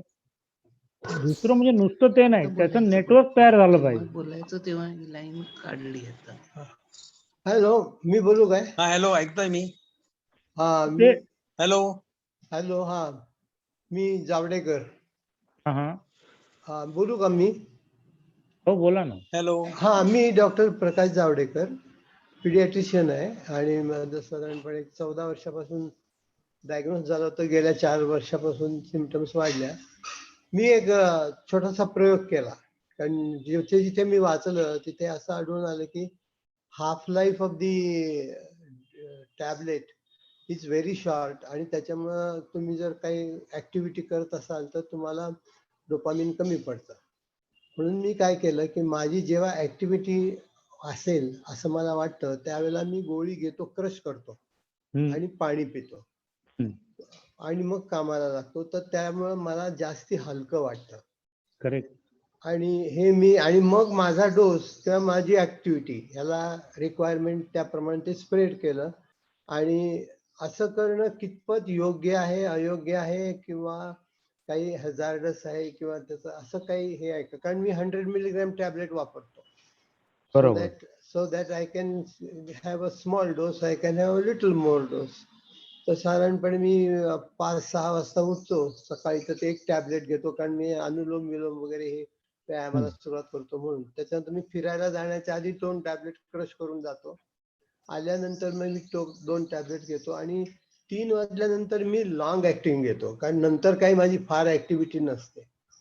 तर हे मला पुरेसं पडतं आणि मी फक्त मग प्रॅमिपेक्सॉल एकच घेतो. तर हे एक नवीन मी करून पाहतोय. दुसरं असं की मी असा विचार केला की it is not the gun, it is the man behind the gun which works. तर तुम्ही आपण जर सगळेच प्रॉब्लेम डोक्यात घेतले जगाचे, शरीराचे, कौटुंबिकचे आणि जर जगत राहिलो तर ह्या प्रॉब्लेम आणखी वर्स होत राहणार. म्हणून सबन ब्रेनला मी नवीन एन्व्हायरमेंट द्यायला सुरुवात केली. म्हणजे काय केलं की मी एक पुस्तक लिहिलं, डॉक्टर होणे एक आव्हान. त्याच्यानंतर मी पिडियाट्रिशियन असल्या कारणानं नेहमी पिडियाट्रिशियनला जे प्रश्न विचारले जातात त्याची एक जंत्री तयार केली, 1 पावणे 200. त्याची मी आता या करोत्रामुळं काय ते प्रसिद्ध करता आलं नाही तसं. त्याच्यानंतर म्हणजे जीवनात असं मी लिहित सुटलो. ती 4 पुस्तकं झाली, 1 पब्लिश केलं आणि मी चित्र काढायला लागलो. शोभनाताईंना माहिती माझी चित्र येतात कधी कधी याच्यामध्ये. जवळजवळ 100च्या वर मी चित्र काढली. त्यातली 50 दाखवण्याजोगे आहेत. आता ते छापायचा प्रयत्न करतायत माझं. तर हे असं चालू आहे आणि लोकांना मी तेच विनंती करतो की आपलं पुढं काय होणार आहे हा विचार ज्या दिवशी तुम्ही सकाळी केला तो दिवस खराब झाला आणि मग तो डिप्रेस ब्रेन तुमच्या सगळ्या मुवमेंट्स ताब्यात घेतो. आनंदी ब्रेन जो असतो तो, जसं गावस्करनी सांगितलं, Gavaskar is the first man who told that match has to be won in the brain first and then you will win it on the ground. तसं आहे ते. बाकी काय नाही, बाकी शरीराची स्ट्रेंथ वगैरे मग विटॅमिन्स अमुक तमुक न्यूरोलॉजी सगळे आपल्या ला मदत करायलाच बसलेत, पण तुम्ही त्याला मदत घेण्याची एन्व्हायरमेंट जर मनामध्ये, ब्रेन मध्ये आणि शरीरामध्ये जर निर्माण नाही केली तर कशाचा काही उपयोगही होणार नाही आणि मग घरातल्या लोकांना त्रास होतो. दुसरं की आपल्याला नक्की काय येत नाहीये हे लक्षात ठेवलं पाहिजे. नक्की काय येत नाही म्हणजे मला बसून उठताना मला जरा त्रास होतो किंवा आपल्याला आणि घरातल्या लोकांना सुद्धा आपण आपल्याला ज्या वस्तू वरचेवर लागतात उगाच त्रास द्यायचा नाही. म्हणजे समजा पेन कुठे आहे म्हणून त्यांना विचारायचं नाही. चहा पिऊन झाला कप बशी नेऊन ठेवायची.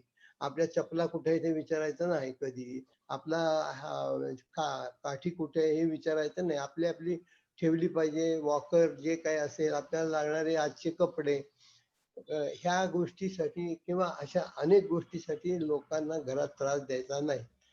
Otherwise one day you are going to become unwanted.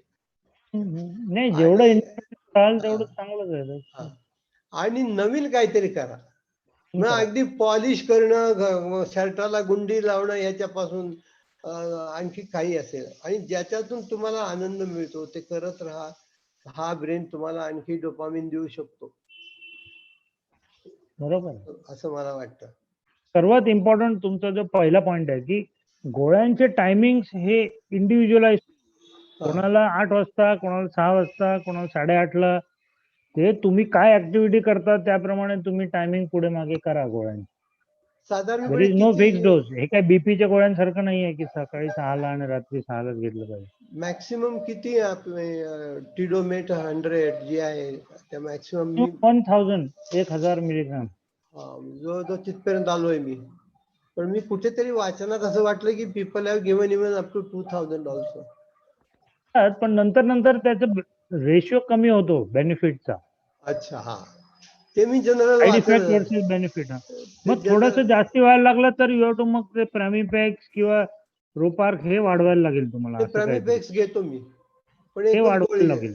एकच गोळी घेतो. ते वाढवलं तर हॅल्युसिनेशन्स येतात बाबा, ते नको मला.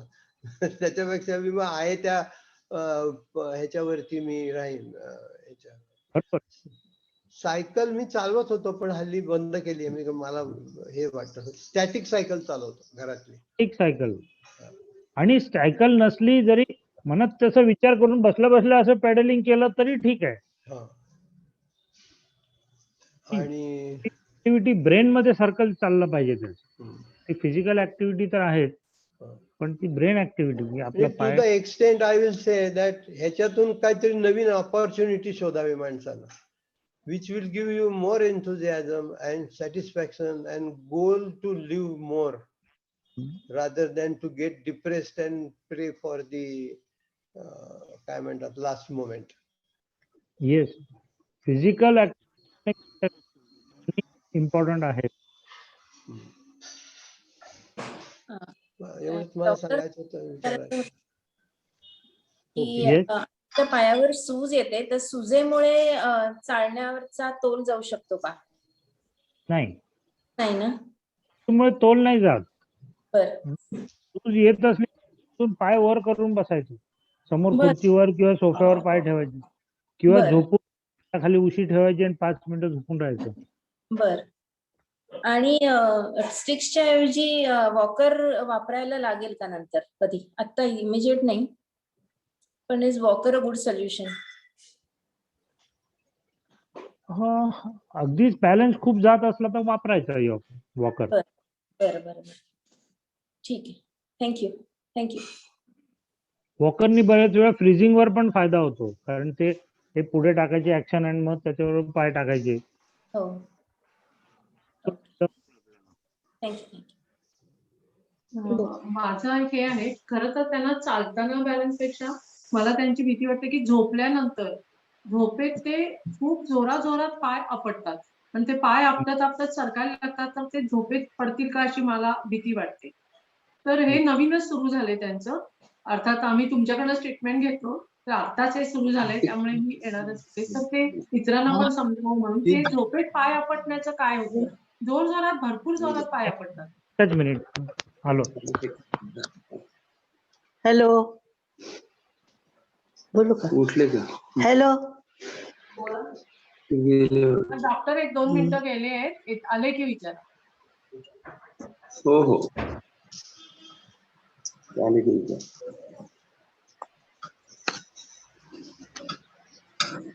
आणि म्हणून तुम्हाला दाखवायचं असेल तर कुठे यायला पाहिजे? विचारा. हॅलो, तर मी सुरेखा शाह आता हे बोलतेय. एक मिनिट एकच मिनिट संडोबाच्या त्यांचं उत्तर देतो आधी.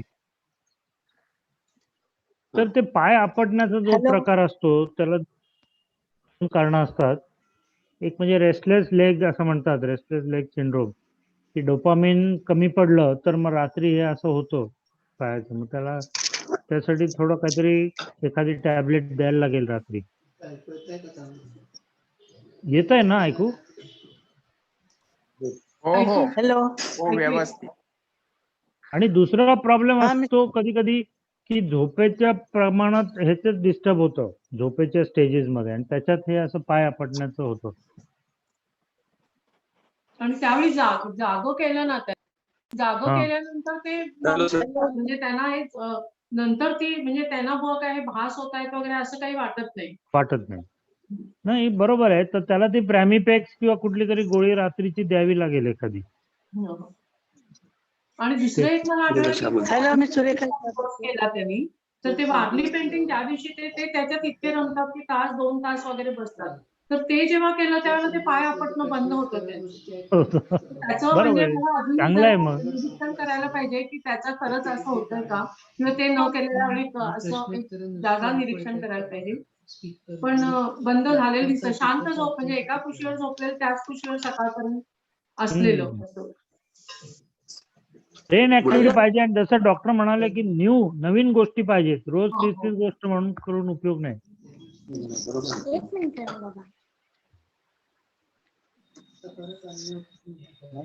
सुरेखाजी विचारा. हा, बोल. हा, मी सुरेखा शाह बोलते. माझ्या हा. सॅन्डोपाच्या घरातून 7-8 गोळ्या होतात. तेवढं चालतात का? 3 तासांनी एक घेतो. साधारण 2.5-3 तास. हा, 8 गोळ्याप्रमाणे ठीक आहे. ठीक आहे. 8 पर्यंत चालतं. साईड इफेक्ट प्रामिपिक्स आणि पॅरेंटाईन पण आहे. तिसरी कुठली? प्रॅमिपेक्स आणि प्रामिपेक्स. आर्किटिडीन. हा, पार्किटिडीन आणि प्रॅमिपिक्स. बरं. तर ते फ्रीजिंग झालं की मग प्रॉब्लेम होतो. म्हणजे जरा थोडा डोस जास्त झाला की लगेच मग ती हालायला लागते. हा,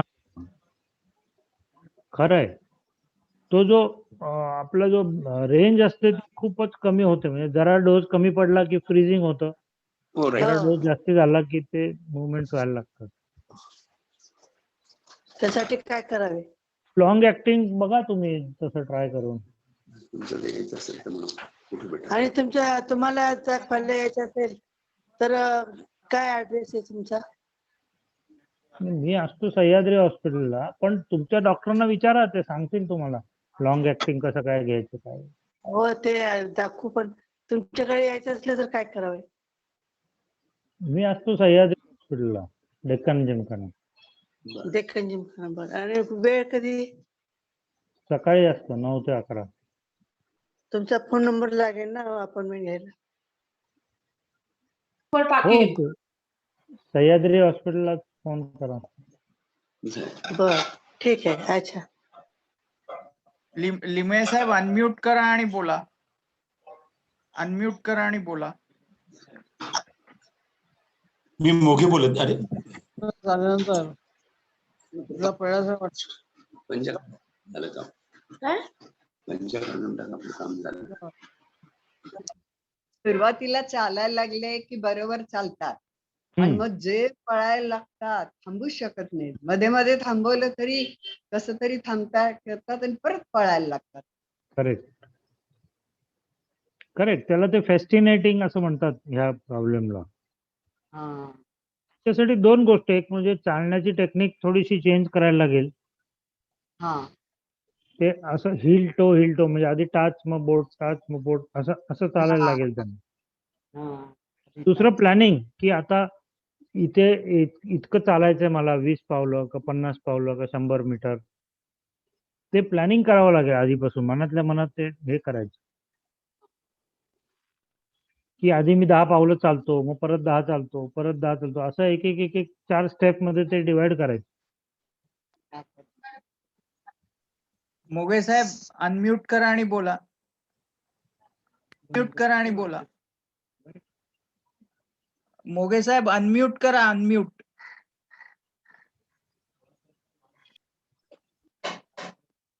अनम्यूट करा आणि बोला. आणि शक्यतो पडण्याच्या समस्येबद्दल विचारा.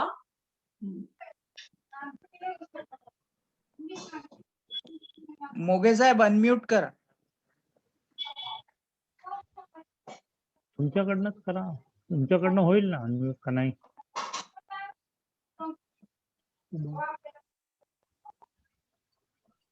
सर विचारू का? हा हॅलो, मी मोगे बोलत आहे. हा विजया मोगे तर्फे. बोला बोला.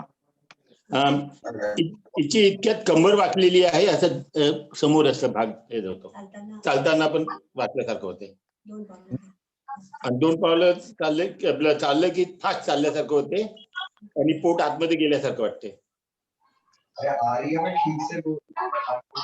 ऐकते ना? किती वागतात पण ते ती वाकण्याचं अर्धी वागते, अर्धी हो, इतक्यातच सुरू झालंय. पण ती समस्या सांगितलं आम्ही कुलकर्णी सरांना, त्यांनी टोयो 60K दिलेला आहे, महिन्यातून एकदा घ्यायची. कारण हा प्रॉब्लेम थोडा अवघड आहे, हा लगेच सुटत नाही. हा नाही का? खूप जे वाकणं जे होतं, मग त्याला शेवटी डीबीएस वगैरे करावं लागतं नंतर. हो का? अच्छा. काय पट्टा वगैरे काही बांधून काही नाही होणार ना? आणि एक्सरसाइज करतात ताईंनी सांगितल्याप्रमाणे? कोणत्या डॉक्टर दाखवावं लागेल का? डॉक्टर कुलकर्णींना दाखवताय ना तुम्ही? हो हो, त्यांनी सांगितलं म्हणे ती गोळी घ्या म्हणे, बाकी काही नाही. मग ते ट्राय करून बघा. अच्छा ठीक आहे, थँक्यू. विचारू का? सर डीबीएसच्या संदर्भात जेव्हा जेव्हा डॉक्टरना भेटलो तेव्हा एक प्रश्न विचारला जातो की तुम्हाला फॉल आहे का?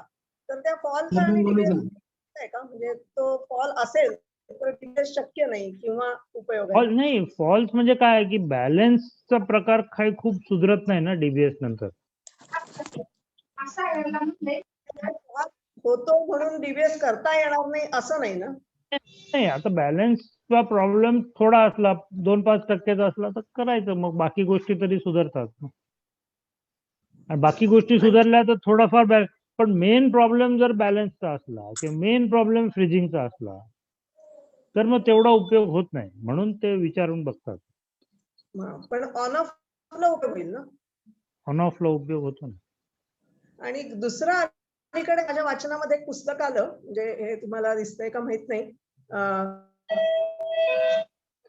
टायटल आहे brains way of healing, Norman Doge म्हणून. तर त्याच्यामध्ये त्यांनी न्यूरोप्लास्टिसिटी आहे ब्रेन स्पेसला असं आता संशोधनात बरंच सांगितलं जात आहे. आणि एका व्यक्तीने असा प्रयोग केला की कॉन्शियस वॉकिंग, आणि त्याच्यामुळे त्याची बरीचशी पार्किन्सनची सिम्पटम्स आटोक्यात आली, कारण की नॅचरल डोपामिन सिक्रेशनला बऱ्यापैकी मदत झाली. तर ह्याच्याबद्दल काय आपण सांगू शकाल न्यूरोप्लास्टिसिटी बद्दल? पॉझिटिव्ह आउटलुक ठेवला तर नक्कीच होतं ना, फायदाच होतो. पॉझिटिव्ह आउटलुक ठेवला तुम्ही की काय होत नाही, मी चालतो, मला काय नाही, मला जमेल, असं करून चाललं की होतं ते.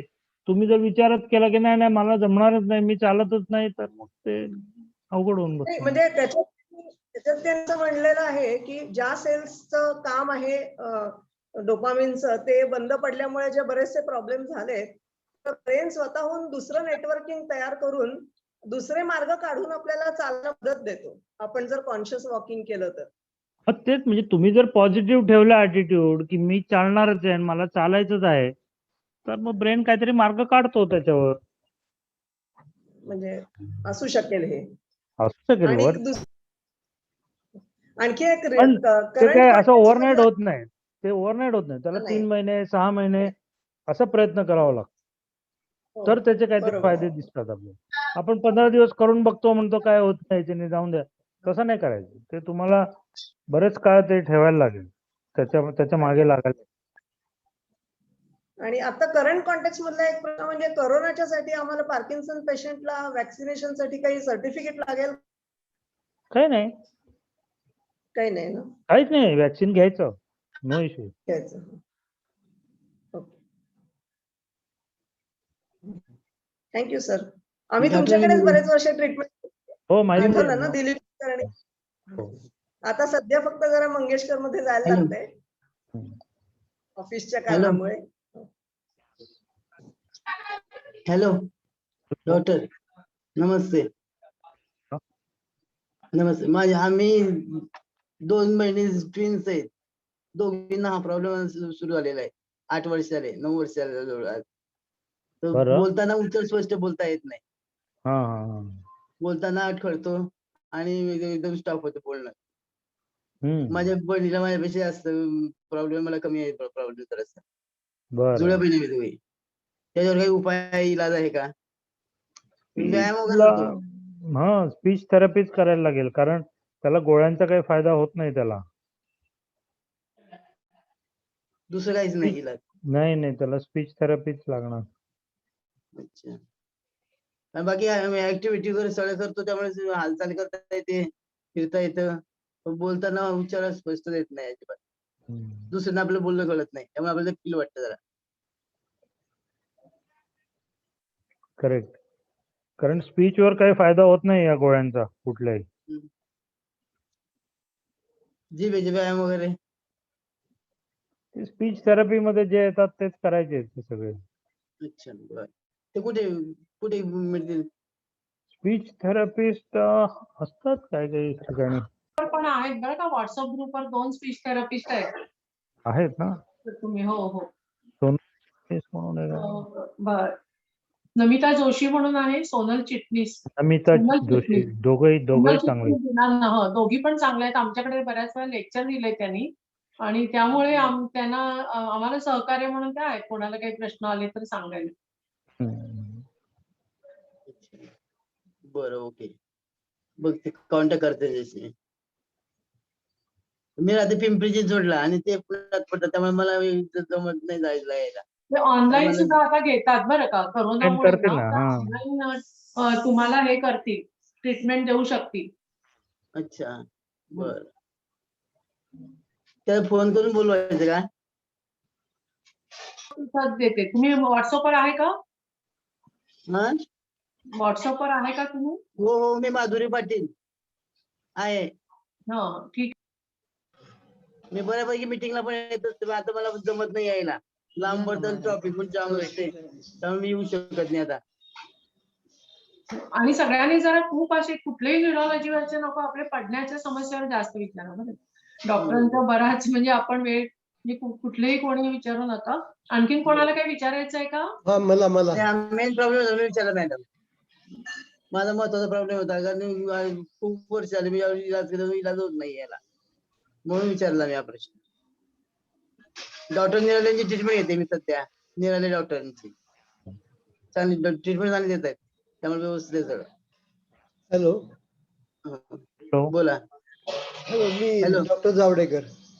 हा, बोला ना. हा साहेब, मी एक हे केला होता, प्रयोग केला होता. मला आधी स्लरिंग व्हायला लागलं, तर स्लरिंग व्हायला लागल्यानंतर मी अनुलोम विलोम केला जवळजवळ अर्धा तास दररोज, आणि आता तुम्ही ऐकताय मला स्लरिंग नाहीये. अरे वा. हे कसं काय झालं, तर मी असा विचार केला की आपण इकडून, मी सायकलमध्ये हवा भरायचो, तर सायकलचा तो बार आहे तो तापायचा, म्हणून मी विचार केला की हे रामदेव बाबा जे सांगतो ते हेच सांगतो, इकडून हवा काढा आणि तिकडून परत उलट्या बाजूने काढा, असं तसं. तर त्याच्यामुळे जी हीट निर्माण होते, ती हीट जी आहे ते क्रिब्रिफॉर्म प्लेट जी असते स्कलची, त्याच्यावरती हे सगळे बसलेले असतात, सबस्टन्शिया नायग्रा, सबथॅलॅमिक न्यूक्लियसन, रेड न्यूक्लियसन, अमुक तमुक. तर तिथे ती हीट ऍब्सॉर्ब झाल्याशिवाय तिथे हायपरिमिया होत असणार, in order to absorb that heat, आणि त्याच्यामुळं काहीतरी स्टिम्युलेट होऊन मला थोडासा रिलीफ. हो, पण नाही, पण ते तेवढं सोपं नाहीये. म्हणजे हीट किंवा डायरेक्ट इफेक्ट नाही, ते बहुतेक ते न्यूरोकेमिकल्सचाच इफेक्ट असणार काहीतरी.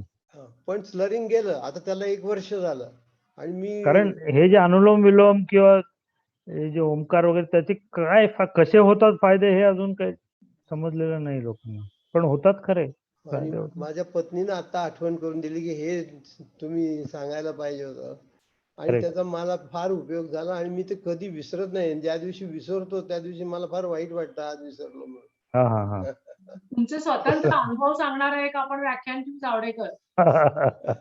गरज आहे म्हणजे Yes. त्यांनी खूप प्रयोग केले स्वतःवर.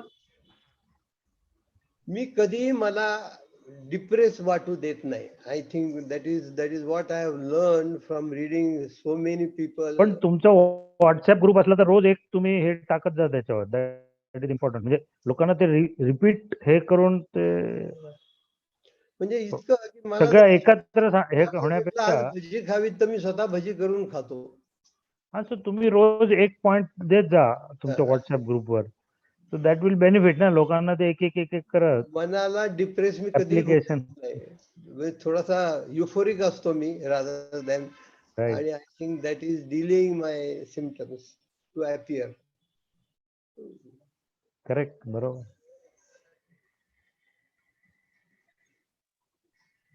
मला वाटते प्रश्न संपले का नंबर मी घेतो मी एक प्रश्न विचारू का? आणि मी चांगली विचारा, पेंटिंग विचारा माझी प्रश्न. तुम्हाला पाठवतो. हॅलो बोला. हॅलो. माझ्या मिस्टरांना पण पार्किन्सन आहे 6 सालपासून आणि त्यांना हे पण आहे, तुम्ही म्हणालात ना SPS, ते पण आहे. नुसतं पार्किन्सन नाहीये.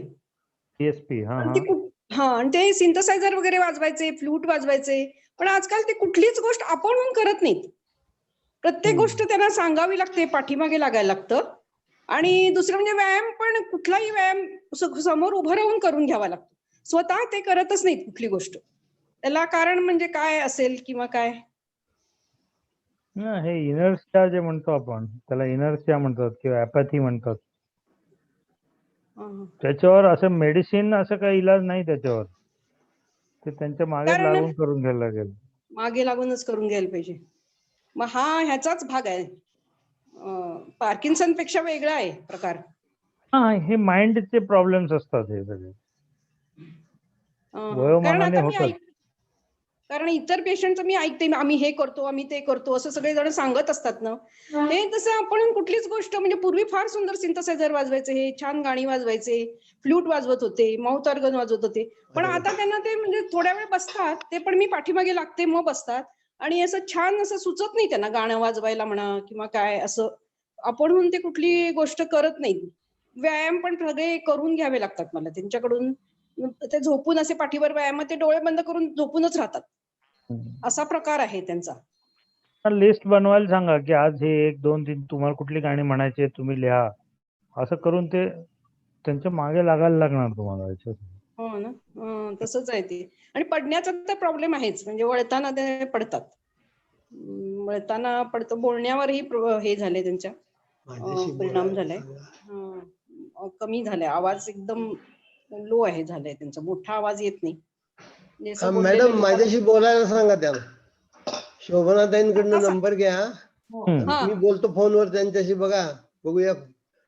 व्होकल थेरपी म्हणतो त्याला. व्होकल. तेलंग बोलत होता ना? तेलंग का कोण बोलत होतं? मी मिसेस तेलंग बोलत होते. मी देते फोन तुम्हाला. Okay okay, thank you. हेच विचारायचं होतं मला, कारण प्रत्येक पेशंट आम्ही हे करतो, मी करतो असं सगळे सांगत असतात, काही ना काहीतरी बनवतो, हे करतो. पण हे आपण कुठलीच गोष्ट करत नाही. आणि पाठीमागे लागलं तरच करतात व्यायाम सुद्धा. असं फिरायला येतात संध्याकाळी 3 राऊंड मारते मी, म्हणजे एकटे नाही, त्यांच्या बरोबरच फिरतो आम्ही. पण मग 2-1 राऊंड मारले तरी मग 1 राऊंड मी मुद्दा म्हणून आणखीन एक एक्स्ट्रा मारायला लावते, मग मारतात ते. असं आहे. मग माझी बायको तुमच्याशी चांगलं बोलेल, कारण मी पण असं मधनं करतो. बर बर. ठीक आहे. फक्त एकच लक्षात ठेवा, आपण हसतो किती वेळा लिहून ठेवा. ज्या दिवशी आपण कमी हसतो त्या दिवशी आपण हरलो असं म्हणायचं. ज्या दिवशी आपण खूप हसतो त्या दिवशी जिंकलो असं म्हणायचं. सोपं आहे. ठीक आहे. Thanks. Thank you very much. Doctor थांबायचं का? डॉक्टर आहे का तुमच्याकडे वेळ? कारण हे न संपणार आहे, अनएंडिंग आहे. लोकांचे प्रश्न येणं आणि खूप शंका असतात, खूप हो. हे मी असतं. एक विचारू? लिहून पाठवा, काय हरकत नाही. हं, हं. मी कोणीतरी विचारू विचारायला विचारू का? विचारा हा, ना. एक हा, दोन याच्यामध्ये ई आणि ईचा उच्चार. पहिल्या ईचा उच्चार मूलबंध आणि नाभीबंध बांधून लहान मूल टाहो फोडतो त्या ह्याच्यामध्ये म्हणायचं लांब असा, आणि त्यामुळे कानाचं कार्य सुधारतं, कानात व्हायब्रेशन्स येतात आणि त्यामुळे कानाचं कार्य सुधारून बॅलन्सिंगला सोपं जातं. आणि दुसऱ्या ईला सुद्धा खांदे किंचित वर करून शिंक आल्यासारखं जोरात असं मान हे करायची. मानेच्या मागच्या बाजूला, कानाच्या मागच्या बाजूला व्हायब्रेशन्स येतात आणि ते पण संपूर्ण शरीराच्या बॅलन्ससाठी उपयोगी असं म्हणतात. ई आणि ई. तर आम्ही करतो ते. मनीषा मला वाटतं आहे असं तुम्ही छोटासा व्हिडिओ बनवून तुमच्या व्हॉट्सअपवर हा. टाका. आणि स्पेशल वेळ आपण भेटू आनंदीमध्ये तुमचं ठेवूत आणि तुम्ही करून दाखवा हा, प्रात्यक्षिक. म्हणजे काय होईल, सोपं जाईल ते फॉलो करायला. हा, एक छोटं आहे पुढच्या का, 1-2 सोमवारीच आपण मिनिटाचं करू, पुढच्या सोमवारीच करू आपण. हम्म. आमच्याकडेच इतके हे आहेत ना स्वतः प्रयोग करणारे आणि काही काही. हा, तर फार तेच छान आहे. ते एकाचा दुसऱ्याला उपयोग होऊच शकतो, नक्की होतो. थांबायचे का प्रश्न आता? हो, पण हे- चालेल. कोणाला काय असलं तर लिहून पाठवा मला याच्यावर, व्हॉट्सअपवर. हो. चालेल, ठीक आहे. मृदुला आहे का? हो हो हो हो. हा, मृदुला. नमस्कार डॉक्टर साहेब. नमस्कार. आज आपण पार्किन्सन्स व्याधी असणाऱ्यांच्या पडण्याच्या समस्या या विषयावर खूपच सुंदर आणि माहितीपूर्ण सहज सुलभ शब्दात विवेचन केलं. मला असं वाटतं की तुम्ही बेसिक 2 कारणं सांगितली होती की बॅलन्सिंग आणि फ्रीजिंग, ह्या 2 कारणांच्यामुळे पडतं आणि मग त्या बॅलन्सिंगचे विविध कारणं आणि फ्रीजिंगचे विविध कारणं. अतिशय महत्वाचा एक मुद्दा सर तुम्ही सांगितलात की ओळखायला पाहिजे. प्रत्येक पेशंटमध्ये हे वेगळं वेगळं असू शकतं, त्यामुळे हिस्ट्री पेशंटची घेतली की आपल्याला नेमकं कळतं. आणि मग तुम्ही preventive day to day tips आणि विविध ट्रीटमेंट्स याचा खूप सुंदर उहापोह केला. आपलं पीपीटी, आपलं निवेदन हे जितकं छान आणि माहितीपूर्ण होतं, तितकीच त्यानंतरची इंटरॅक्शन सुद्धा छान झाली. अनेकांनी स्पेसिफिक प्रश्न पण विचारले आणि डॉक्टर जावडेकर सरांनी सुद्धा व्हॅल्युएबल इनपुट्स दिले. या सगळ्यामुळे आज खरंच एक खूप छान असं एक रसायन आपलं चर्चा झाली, 1-1.5 तास. आज योगायोग असा की मनाचा स्वामी रामदास स्वामी यांची आज दासनवमी आहे आणि आज दासनवमीच्या निमित्ताने आपण सगळे पार्किन्सन्स मित्र मंडळाच्या सभासदांनी मनोबल वाढवण्याचा संकल्प करूया, निश्चय करूया. मन जे करेल ते कोण नाही करणार. आज डॉक्टर साहेब तुम्ही खूप आपला बहुमूल्य वेळ दिलात, सर्वांना शांतपणे उत्तरं दिलीत, याबद्दल पार्किन्सन्स मित्र मंडळातर्फे मी मृदुला कर्णी आपले मनःपूर्वक आभार मानते. शोभनाताई आपल्या बऱ्याच वर्षांच्या शुभांकर आणि शुभार्थी आहेत, तर त्यांच्यामुळे हा योग घडून आला. त्यासाठी शोभनाताई तीर्थळी ज्या आमच्यात जरी असल्या तरी शोभनाताईंचे तुमच्यासारखे वक्ते आणल्याबद्दल मनःपूर्वक आभार मानते. ज्या लोकांनी आज चर्चेमध्ये सहभाग घेतला, डॉक्टर जावडेकर आहेत, माधुरीताई तेलंग आहेत, नागपूरहून दशपुत्रे ताई आहेत, सुरेखा शहा आहेत आणि बऱ्याच जणांनी सहभाग घेतला, त्या सर्वांचे आभार मानते. नेहमीप्रमाणे आजच्या मीटिंगचे होस्ट डॉक्टर अतुल ठाकूर मुंबईहून होते. पुण्यातून गिरीश कुलकर्णी हा आमचा छोटा मित्र बाकी टेक्निकल बाजू सांभाळत होता आणि जे 30-35 लोक आज उपस्थित होते आणि यानंतर बघतील त्या सर्वांचे आभार मानते आणि आपल्या सर्वांच्या परवानगीने आजचे आपलं ही सभा संपली असं निवेदन करते. धन्यवाद. Thank you so much. Have a nice day. Thank you.